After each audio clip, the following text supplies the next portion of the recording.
Kitungwa est avec nous dans spécial débat. Nous allons débattre encore du Grand Katanga en général parce que cette province, il y a beaucoup d'informations qui nous proviennent de là. Et comme j'ai quelqu'un qui vient de là, qui provient de là aussi, on va essayer d'éclaircir beaucoup de sujets.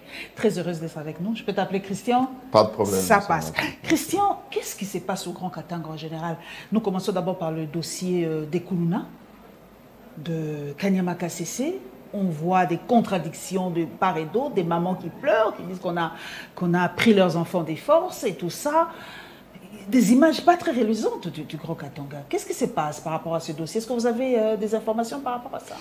En fait, moi, sans beaucoup plus entrer dans les détails, je pense que la situation qui se passe par rapport aux généralement appelés les enfants de la rue, c'est bien d'encadrer ces enfants-là, c'est bien de les amener pour une formation, je dirais, au niveau de Kanyama CC, mais la vraie situation est que quand il y a des mesures comme ça prises par le gouvernement, au niveau local, il doit y avoir l'encadrement de cette instruction-là du gouvernement central.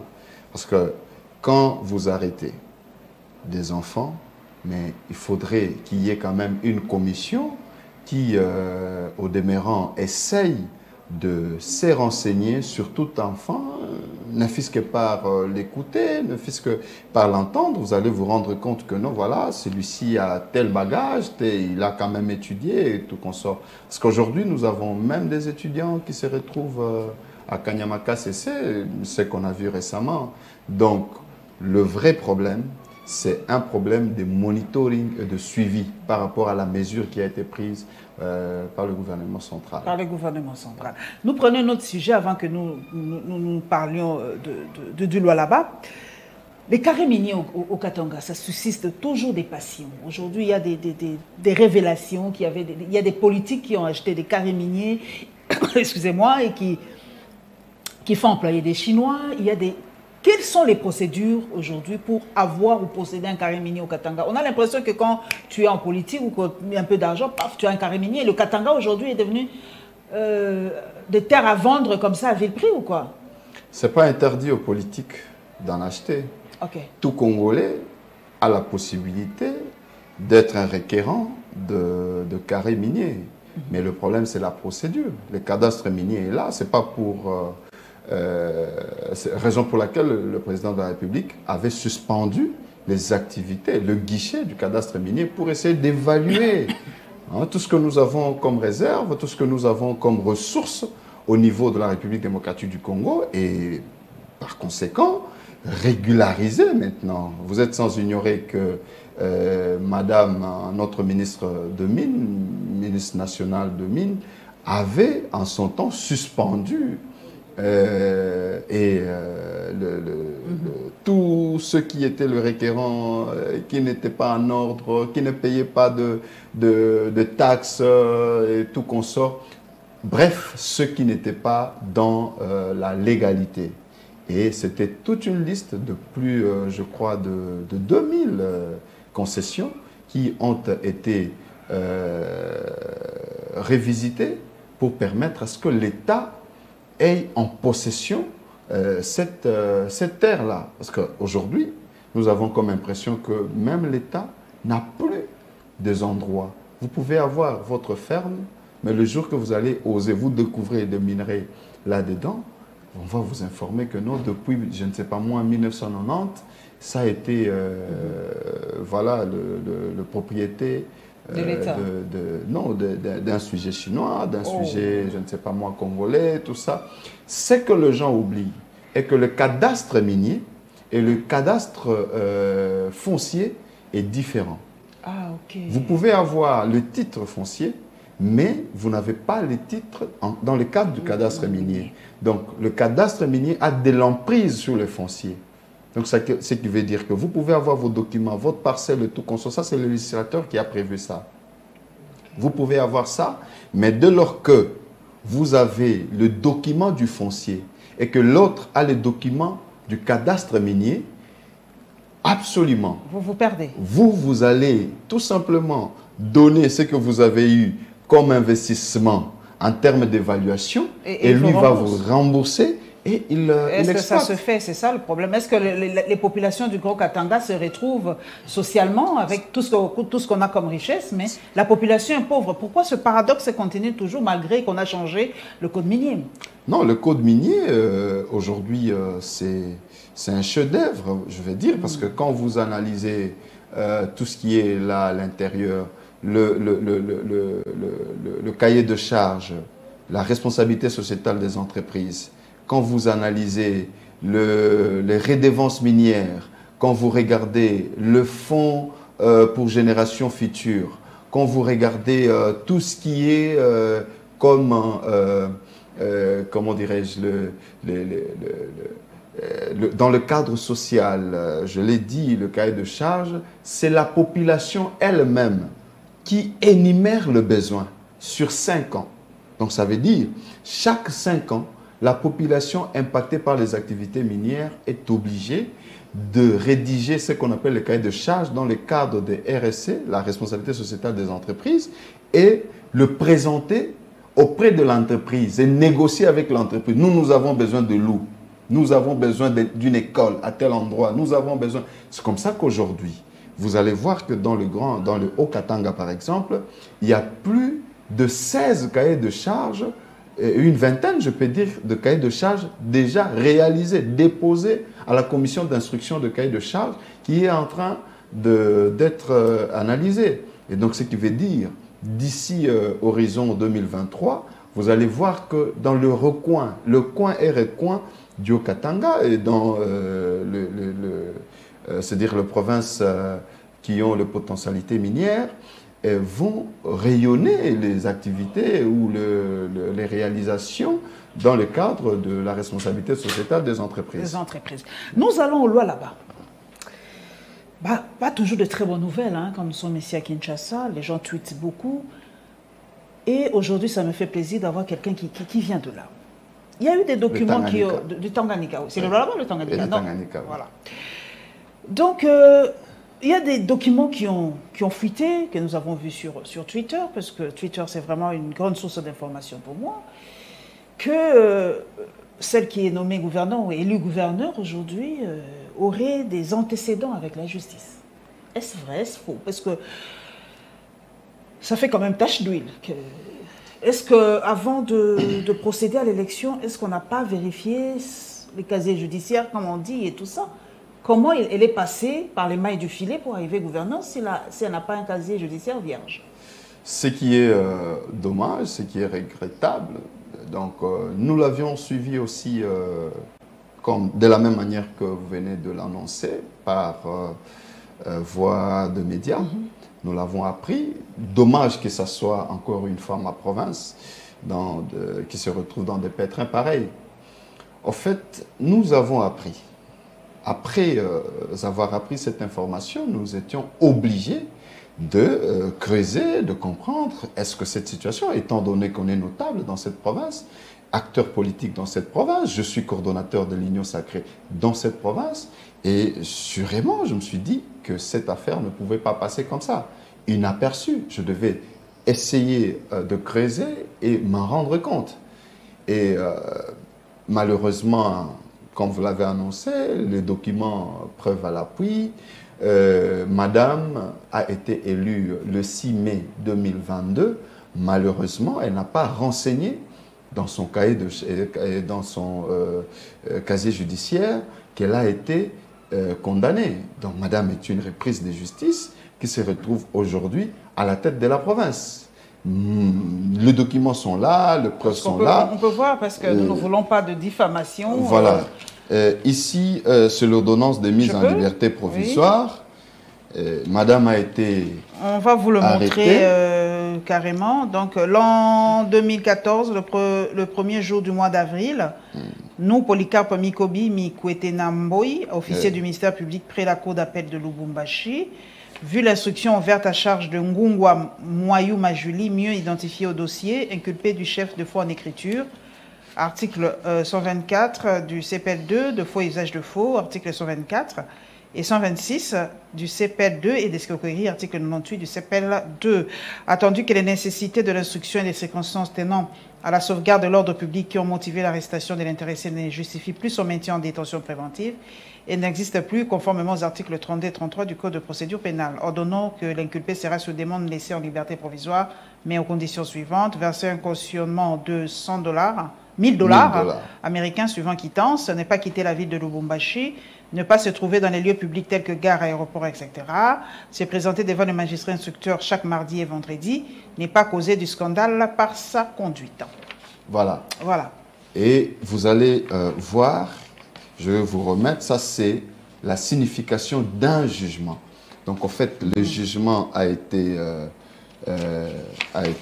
rendu. Ça c'est le protocole entre...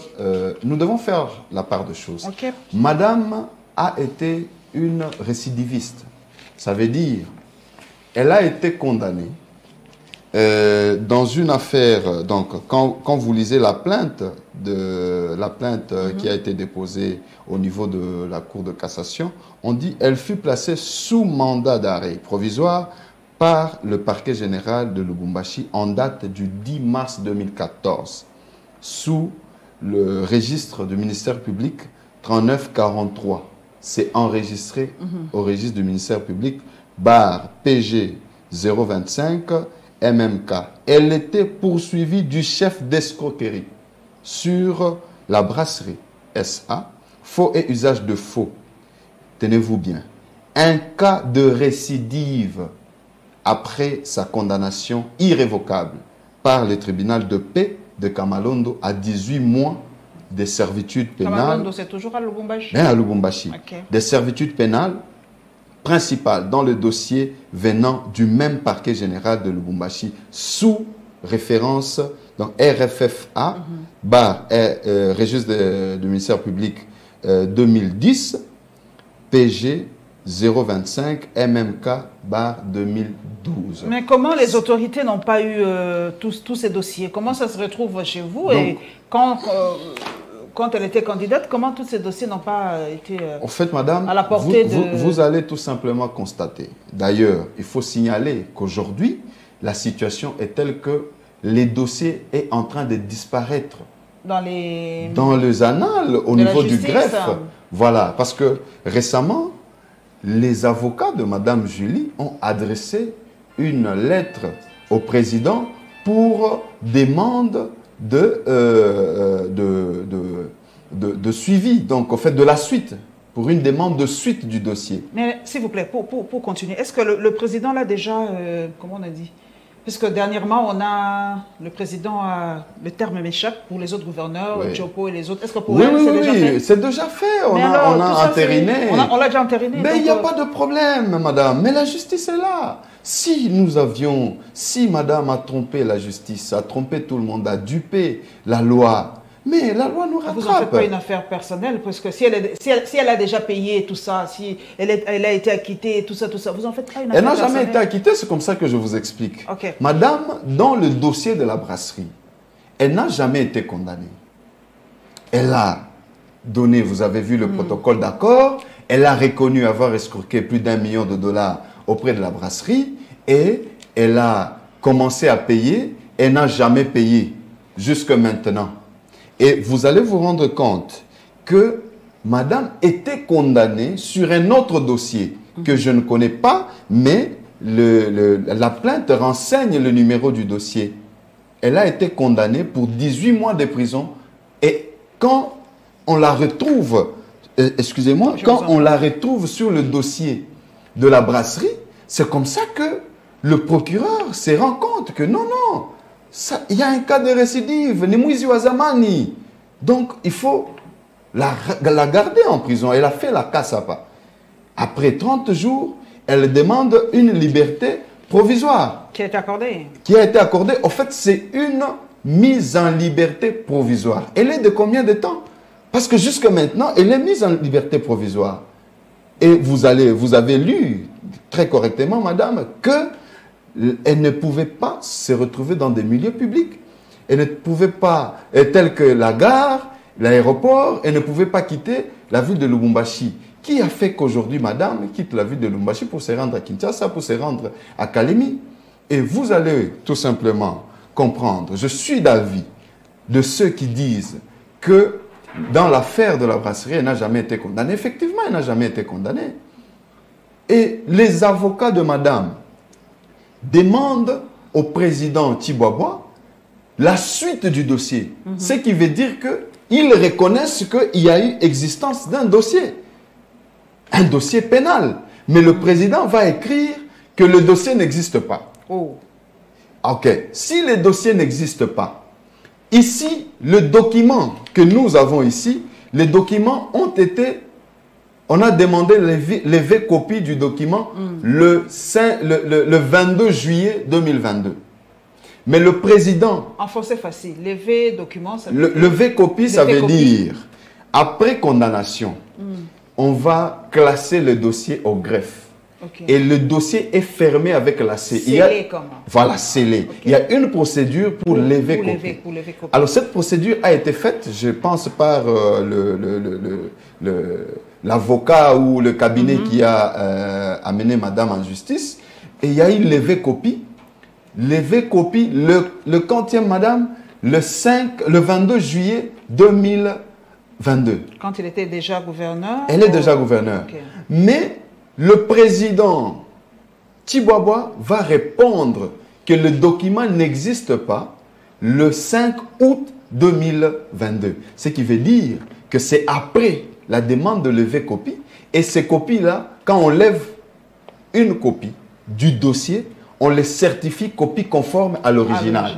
Mais qui est en train de faire disparaître le document auprès de la justice, dans les circuits de la justice?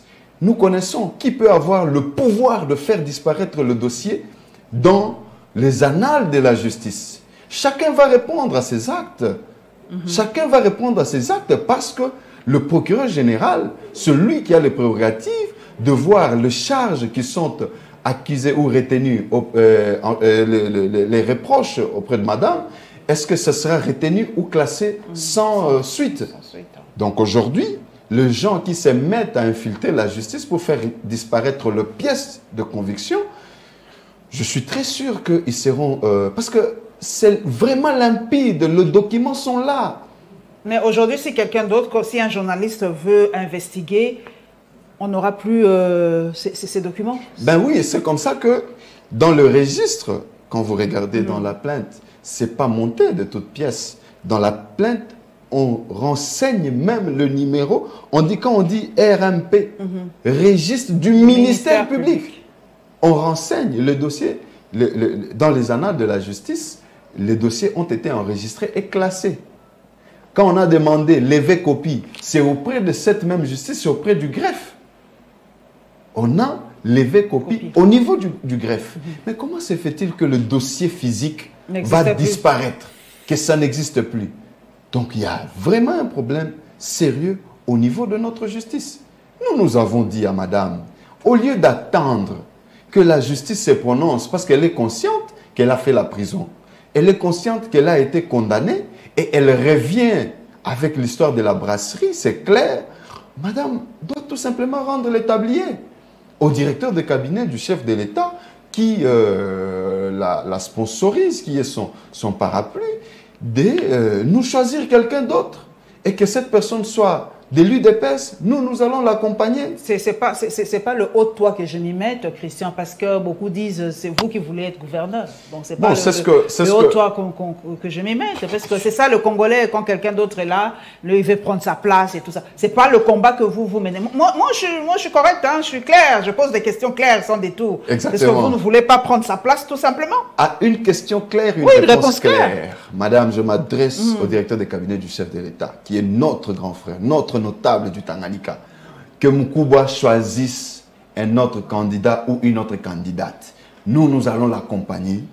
Nous allons l'accompagner jusqu'aux élections. Mais personnellement, qu'est-ce que vous lui reprochez? Chacun peut commettre ses erreurs et tout ça. Qu'est-ce que vous reprochez pratiquement?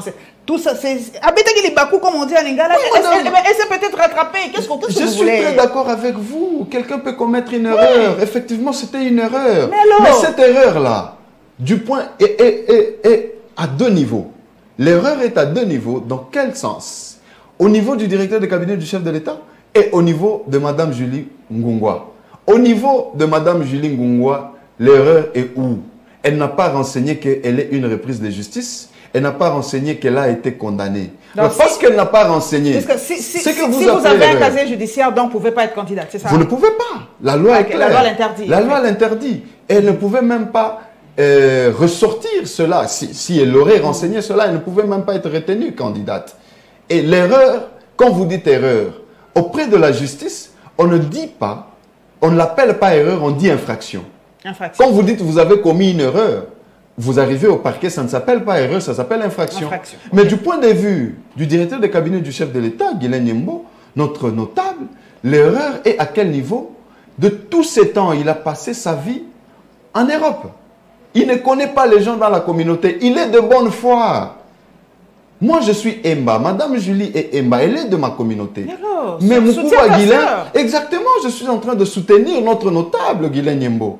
Je le soutiens parce qu'il a commis une erreur sur le choix de l'individu. La personne a été condamnée. Nous ne pouvons pas couvrir des irrégularités comme ça dans notre communauté parce que c'est l'opprobre qui est jeté sur la province. Encore, malheureusement, par une femme. Les femmes devaient se lever. Mais si aujourd'hui, elle vous attaque en disant que vous passez partout sur les plateaux de télévision pour la diffamer, en fait. Il n'y a pas de diffamation. Les documents sont là, madame, vous avez lu. Il n'y a pas de diffamation. Moi, je dis tout simplement au directeur de cabinet du chef de l'État qu'il est de bonne foi. Il a voulu prendre quelqu'un de notre communauté, de sa communauté, pour l'élever au rang de gouverneur. Bravo! Quand madame était élue, nous avons tous acclamé.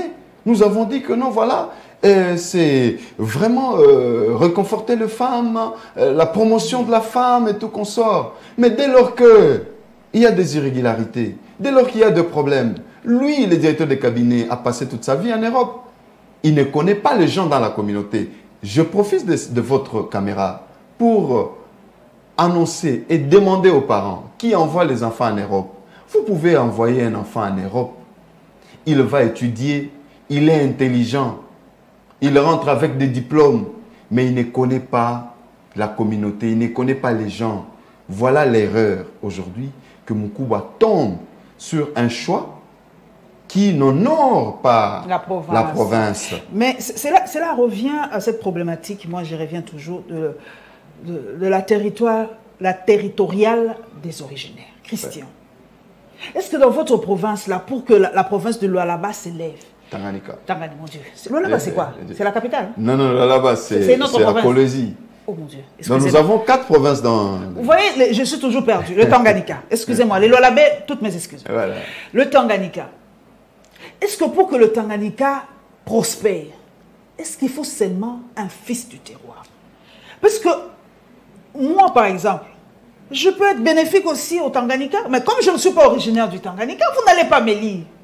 Non, madame. Vous ne pensez pas que cette histoire de la territoriale des originaires nous réduise un tout petit peu? Non, aussi? la loi ne l'interdit pas. Alors prenez quelqu'un d'autre qui est capable de faire rebondir le Tanganyika. Madame Paulette, la loi ne l'interdit pas. Ici, je suis en train de parler d'un notable qui a voulu, c'est logique, qui a voulu élever sa communauté. Parce que dans le Tanganyika, il y a plusieurs communautés, n'est-ce pas? Mais prenez quelqu'un d'autre.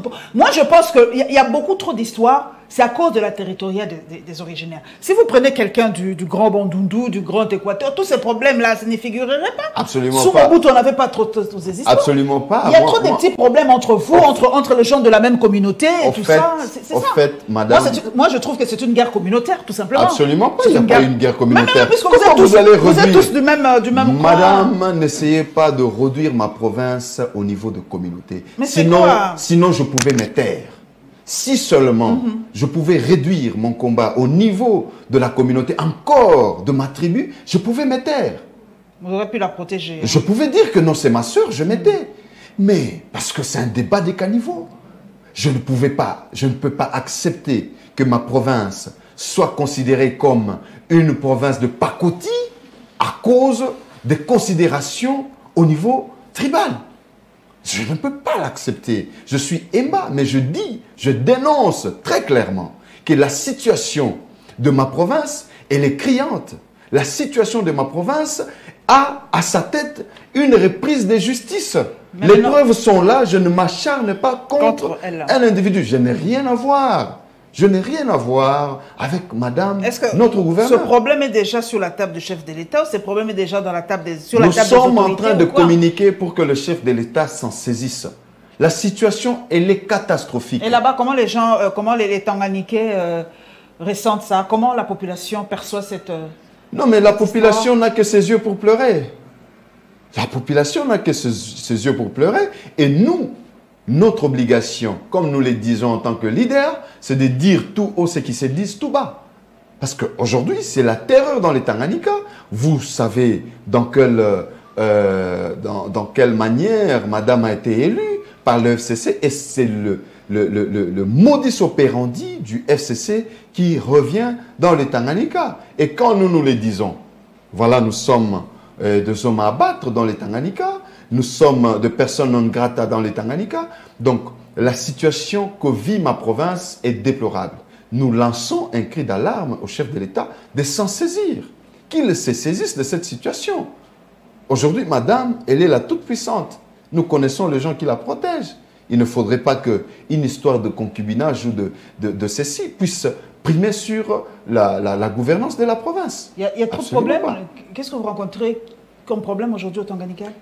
Aujourd'hui, c'est une situation de crise parce que madame a montré ses limites du point de vue de la gouvernance. Vous êtes sans ignorer que les étudiants ont reçu des balles, il y a eu de morts d'hommes. Ah bon? Pourquoi? Parce que madame, nous qui sommes passés à l'université, nous connaissons que l'université n'est pas l'apanage de l'autorité provinciale. Mais madame intime l'ordre au niveau de l'université, chez les recteurs, demandant d'intégrer le personnel du comité de gestion qui ont été écartés par le ministre Moïndo Zangui parce qu'ils sont de notre communauté, parce qu'ils sont Emma. Madame demande à ce qu'on les intègre dans le comité. Et quand le recteur s'oppose, c'est la dynamique Guylaine Yembo, qui est devenue comme un parti politique dans les Tanganyika, qui va dans la République du Tanganyika, qui va s'imposer et faire une parade, tenir une parade dans l'enceinte de l'université. Ils vont politiser l'université de Kalemi. Ils vont politiser l'université, intimant l'ordre recteur que le recteur, dans 48 heures, qu'il aille demander pardon au gouverneur. Et quand il y a eu soulèvement des étudiants, il y a eu mort d'homme. Tout ça, c'est Christian Kitungwa qui instrumentalise. Tout ça, c'est Christian Kitungwa qui rend ingouvernable la province du Tanganyika. Absolument pas. Ce sont les actes que madame pose aujourd'hui qui nous amènent à l'ingouvernabilité de la province. Est-ce que vous avez essayé de parler avec elle? Madame s'oppose à tout le monde, même au gouvernement central. Le gouvernement central a rétabli le bureau de l'Assemblée provinciale, de l'Assemblée provinciale dans ses prérogatives avec message officiel. Madame s'est opposée. Elle a défié tout le monde. Nous comprenons tout simplement, un gouverneur ne peut pas défier le gouvernement central. Sinon, il y a plus qu'un gouvernement central derrière madame qui donne des orientations et qui dirige la province du Tanganyika. Donc nous sommes des petits messieurs, on ne peut rien devant vraiment la grande dame qui a le tout-puissant directeur de cabinet derrière elle. Donc nous tirons seulement le sonnette d'alarme pour dire quoi? Que, Excellence Monsieur le Président de la République, si demain nous ne sommes pas empreints de cette capacité-là de vous faire élire en 2023 dans les Tanganyika, ça ne sera pas notre problème parce que les actes que pose madame nous amènent aujourd'hui dans les gouvernabilités de la province et les résultats que nous allons enregistrer dans la province risquent de ne pas être de bons résultats. Il ne faudrait pas que l'on incrimine, nous les acteurs politiques de l'Union sacrée par rapport aux résultats parce que la crise est en train de s'installer dans les Tanganyika. Que le chef de l'État prenne ce problème à bras le corps, qu'il s'ingère, qu'il s'imprègne de la situation comme il l'a fait récemment au Conseil des ministres, donnant des instructions pour qu'on arrête les sémères de troubles. Aujourd'hui, nous le voyons, c'est la dynamique Guylaine Yembo qui donne des instructions, même aux institutions. Mais lors de votre premier passage chez moi, il y a eu beaucoup de critiques aussi. Les gens ont dit, mais c'est qui Christian Kitungwa? Qu'est-ce qu'il veut? Il n'est pas sérieux, on vous connaît, tout ça, tout ça. Personnellement, là, moi j'étais un peu choquée. J'ai dit, mais je reçois quand même quelqu'un qui se dit notable dans le grand... Pas qui s'est dit, mais notable. Qui est notable. Moi, je dis qui se dit notable au Tanganyika, mais qu'une grande frange de la population dit ne pas le reconnaître comme tel. Madame, je ne sais pas quelle population qui vous parle de ça. Moi, je lis beaucoup les réactions. Quand je poste les émissions, je lis les réactions de la population. Je vais vous laisser mes images dans les Tanganyika. Aujourd'hui, je ne sais plus sortir pour faire même le shopping, pour faire quoi que ce soit. Je suis stoppé net par la population et m'est ramené chez moi à pied. J'étais dans les Tanganyika. Je me suis vu arrêter. Je vais vous donner les images. Donc, Madame elle-même, la gouverneure, je ne vois pas quelle population qui peut l'accompagner comme on le fait avec moi. Donc, ceux-là qui vous parlent, je ne sais pas c'est quelle population, parce que je pourrais vous mettre en contact avec la population du Tanganyika, qui me réclame chaque jour. Aujourd'hui, moi, je ne peux pas entrer dans les débats de qui est populaire, qui ne l'est pas dans les Tanganyika, c'est clair. Est-ce que là, vous n'êtes pas aussi, Christian, vous n'êtes pas en train de faire une pré-campagne aussi, parce que qu'on le veuille ou pas, les élections sont en 2023. Est-ce que là, vous êtes en train de faire un peu de populisme pour que les gens vous aiment et tout ça, pour qu'en 2023, vous passez très très facilement dans les... Pourquoi faire du populisme pour que les gens m'aiment pendant que les gens m'aiment déjà? Ah, vous n'avez pas besoin de ça. Je n'ai pas besoin de ça. Je n'ai pas besoin d'étaler tout ce que je fais dans les Tanganyika aujourd'hui. Je n'ai pas besoin d'étaler.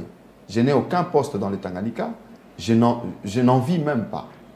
Je suis en train de poser des actes aujourd'hui qui... je n'ai pas été candidat gouverneur. Je n'ai pas été preneur de quelconque poste dans le gouvernement. Combien d'appels que les gens de ce gouvernement m'appellent et passent pour me demander, je ne sais pas, X ou Y. Madame, il y a des choses qu'on ne peut pas étaler ici pour qu'on dise que nos Christians, pour qu'on parle de moi, ça c'est un faux débat.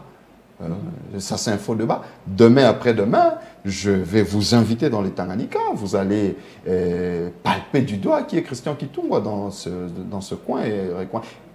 Pour vous informer, je suis aujourd'hui coordonnateur de l'Union Sacrée. Ce n'est pas moi qui ai demandé.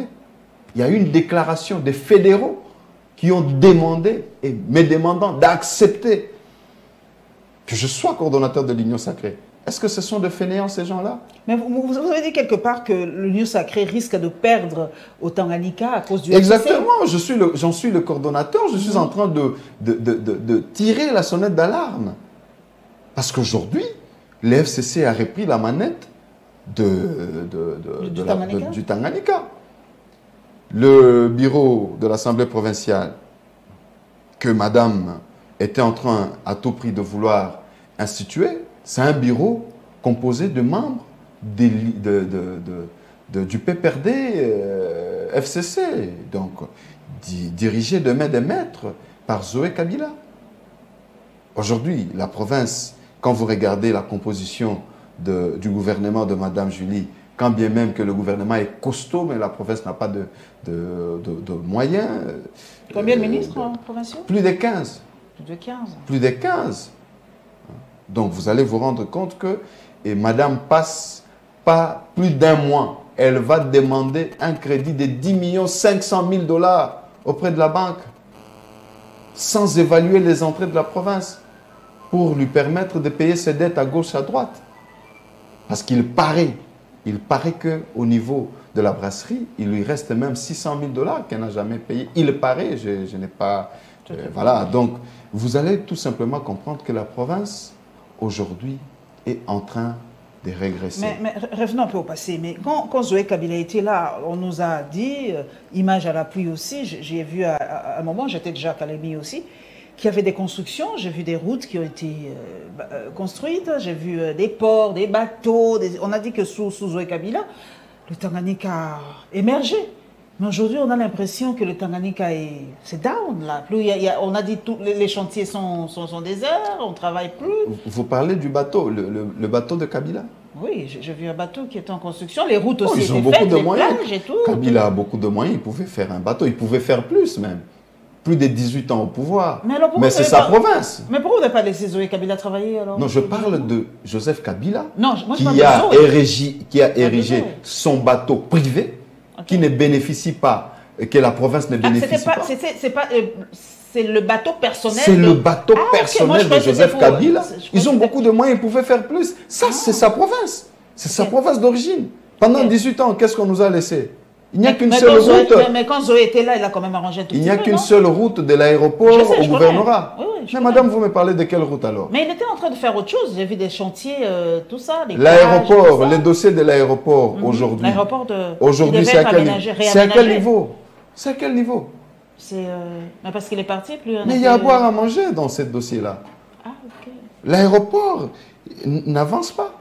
Ça s'est arrêté. C'est vu stopper net. Il y a à boire et à manger dans ces dossiers. Le dossier de lithium, il y a à boire et à manger dans ces dossiers. On a découvert le lithium chez vous? Ben oui. Le gouvernement, aujourd'hui, n'a pas plus de 5% dans ces dossiers-là. En termes de part. Vous pensez que nous devons être à l'aise? Madame, c'est comme ça qu'on ne peut pas nous mettre à la tête de province, à la tête de la province, de gens qui ne voient que les intérêts égoïstes. Quand je suis en train de dire ça, moi, quand je descends à Kalemi, madame, ce sont les députés qui viennent me voir, pensant que je suis candidat gouverneur. Je n'ai pas déposé ma candidature, je ne suis pas candidat gouverneur.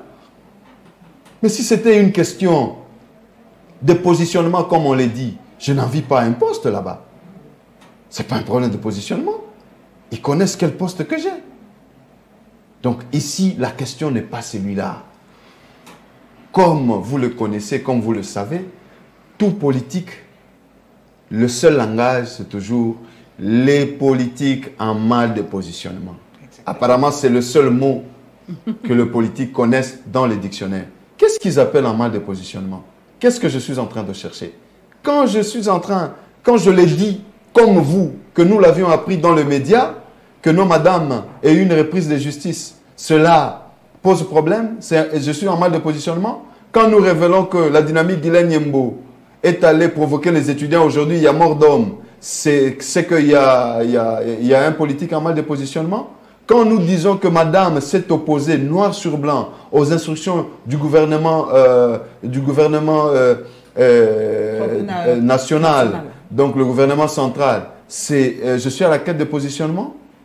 Aujourd'hui, moi, je dis tout simplement que madame dépose, qu'elle rende le tablier pour que notre notable, qui a permis qu'elle soit là aujourd'hui, parce qu'on ne doit pas être injuste, celui qui a choisi madame Julie et l'a menée aujourd'hui, elle l'a portée sur un fonds baptismaux, madame est gouverneur, mais parce que nous reconnaissons que Mukuba Guilin Yembo a gagné les élections, n'est-ce pas?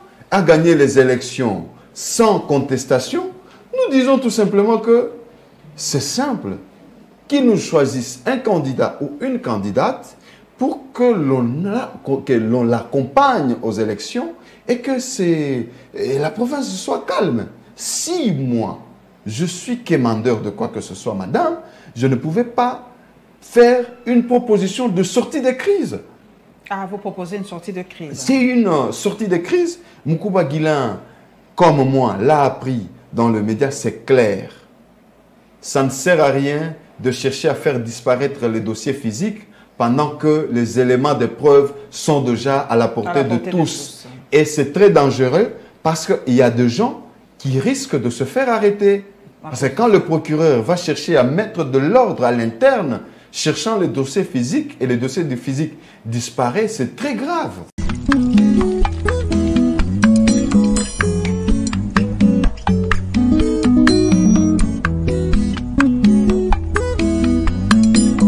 Et membre de l'Union sacrée de la nation présent à cette marche organisée ce mercredi dans la ville de Kalemi, chef-lieu de la province du Tanganyika, pour dire non à la déstabilisation de la province, un soutien manifeste au bureau de l'Assemblée provinciale. En tête, Christian Kitungwa Muteba, secrétaire général adjoint en charge de la mobilisation et implantation du parti, a conduit cette panoplie de personnes dans une marche qui est partie de la place de la Poste avec comme point de chute.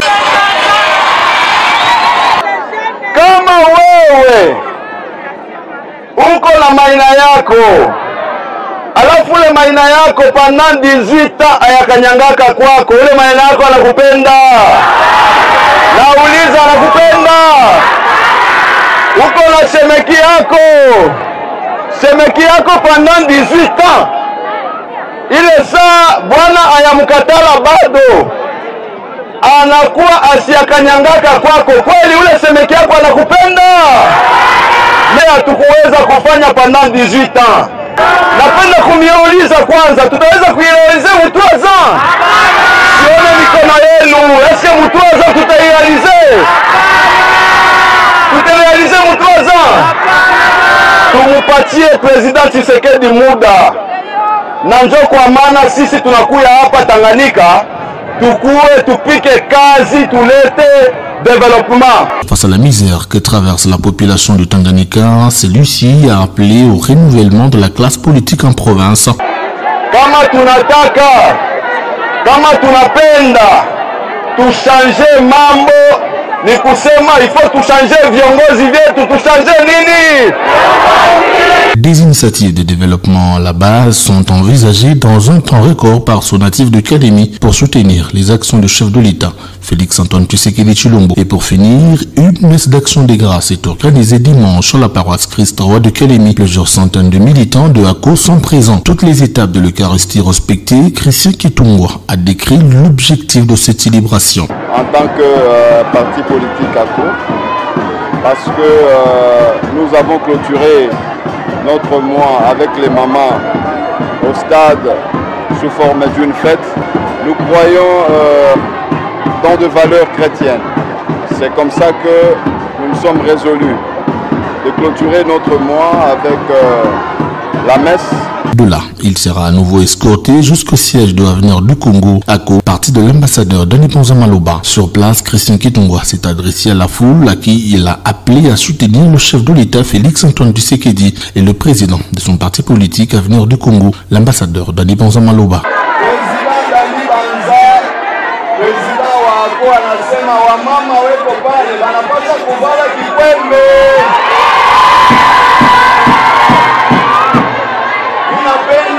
Mumusalimie kule eko aone jambo yenu. Aone jambo yenu. Musione vizuri. Mumusalimie jambo wako. Leo mimi nawapresente siège yetu Mweba Mama. Na Mweba Mama njoo mulifanya Tanganyika iwe Tanganyika, iko vile. Na muna mérité bitu kubwa kabisa. Les pagnes ont été distribuées aux femmes présentes et c'est dans une ambiance de parfaite satisfaction que cette dernière activité s'est déroulée dans la ville de Kalemi avec Christian Kitungwa Muteba.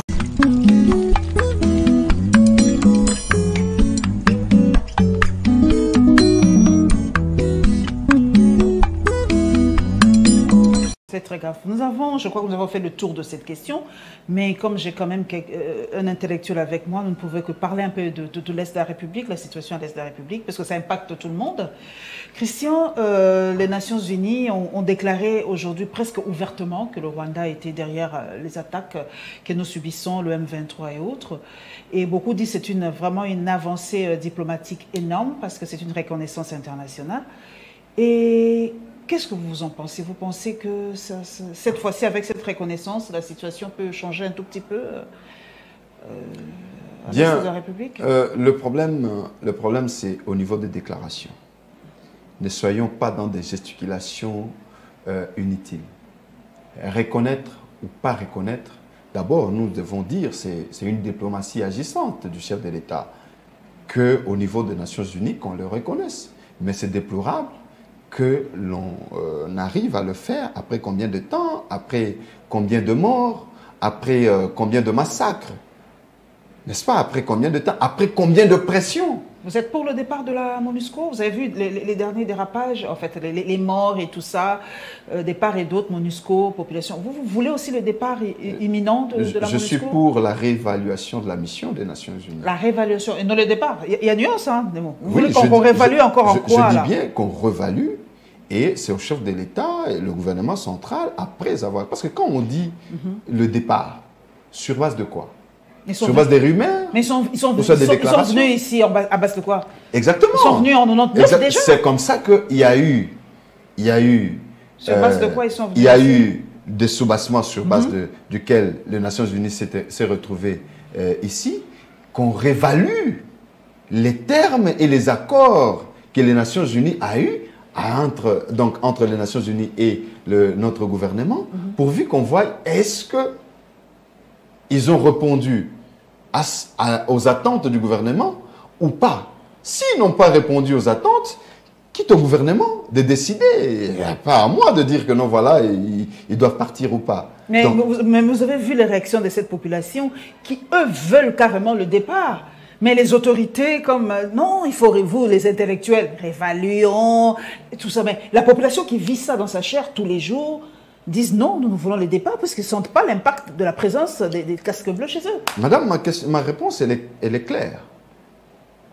Vous avez les actes posés par les Nations Unies, c'est que nous voyons dans le réseau, ça ne certifie pas le casque bleu, comme on dit, de brebis galeuses qui peuvent aller à gauche, à droite, chercher des minerais, voilà, même avec des jeunes filles, tout consort, et voilà, les accusations, les tenues des militaires, de ceci, tout ça. Le contour, là, ce sont les actes que la population certifie que les Nations Unies, donc que la population en a ras-le-bol. Et après, la population se décide de passer en action pour cette question-là. Mais maintenant, nous ne pouvons pas réagir dans les avec émotion, avec émotion ou voilà, donc avec émotion ou des réactions épidermiques. C'est comme ça que je dis, il y a eu des termes de référence de par l'existence des Nations Unies en République démocratique du Congo. Donc nous devons tout simplement mettre sur table ces termes de référence avec les actes que la population, le gouvernement reproche, ou les tableaux noirs que le gouvernement reproche aux Nations Unies. Comme ça, on réévalue la mission des Nations Unies, qu'on voie, est-ce que les tableaux noirs pèsent sur la mission, et que, in fine, le gouvernement arrive à décider sur le maintien ou le départ je crois que nous sommes en train de descendre tout calmement. Est-ce que le départ de la MONUSCO peut fragiliser notre armée à l'est de la République? Puisque beaucoup disent que non, mais si la MONUSCO s'en va maintenant, qui va remplacer? Nous ne sommes pas encore capables de prendre en main tout ça. Est-ce que sans la MONUSCO, l'armée ne peut pas opérer calmement? C'est un verre à moitié plein, à moitié vide. Parce que là, il faut d'abord, pour répondre à cette question, il faut connaître la mission des Nations Unies. Est-ce que c'est une mission de la défense directement au front? Ou soit c'est une mission de monitorer les morts dans la République démocratique du Congo? Parce que si nous connaissons la mission des Nations Unies, et on va se dire, est-ce que c'est les FARDC qui se retrouvent au front sans la MONUSCO? Ou soit c'est la MONUSCO avec le FARDC au fond pour qu'on dise aujourd'hui que non, nous ne serons pas en mesure de défendre la République. Donc toutes ces questions-là, si nous répondons à toutes ces questions, c'est alors que nous allons dire que non, les FARDC peuvent répondre ou ne pas répondre. Est-ce que la logistique des Nations Unies nous serve à éradiquer ou à bouter hors d'état de nuire ou à repousser le M23 ou le Rwanda? Est-ce que c'est ça la mission des Nations Unies? Si ce n'est pas la mission des Nations Unies, est-ce que c'est quoi? C'est monitorer le mort? Si c'est monitorer le mort, donc les actes qui sont là, nous devons tout simplement les lister et voir, équilibrer. La population n'est pas dupe. Okay. C'est vrai que, comme on dit, la masse n'a pas d'âme. Mais est-ce que dans ce que cette masse qui n'a pas d'âme reproche aux Nations Unies, est-ce qu'il y a des éléments vrais? S'il y a des éléments vrais, prenons en compte ces éléments et procédons à des questionnements pour qu'on ait in fine une résolution et qu'on se dise, voilà, est-ce que les Nations Unies doivent rester chez nous ou pas? Est-ce que la FRDC va être déséquilibrée ou pas? Grande question. Des grandes questions, des grands questionnements que nous devons, que notre gouvernement doit en tout cas répondre le plus vite possible. Mais c'est question d'être passé. Et j'espère être au Tanganyika. Oui, c'est le Tanganyika cette fois. J'espère être au Tanganyika dans pas très longtemps. J'aime beaucoup le Congo profond. Et je profite. L'eau. Ah, surtout l'eau. Ah, vous m'avez suivi. Je profite de l'occasion pour saluer Élisée Odia, qui est aussi au Congo profond, qui est dans le Grand Kasaï. Merci à toi pour ton travail. En tout cas, c'est un reporter que j'admire énormément. Merci d'être sur le terrain, d'être dans le Congo profond. On nous dit cette fois-ci, allez dans le Congo profond, allons découvrir le Congo profond. Je crois que ça nous fera du bien parce qu'on ne se connaît pas tellement, on ne connaît pas tellement de fois notre propre pays. Merci et à bientôt au Tanganyika. Merci.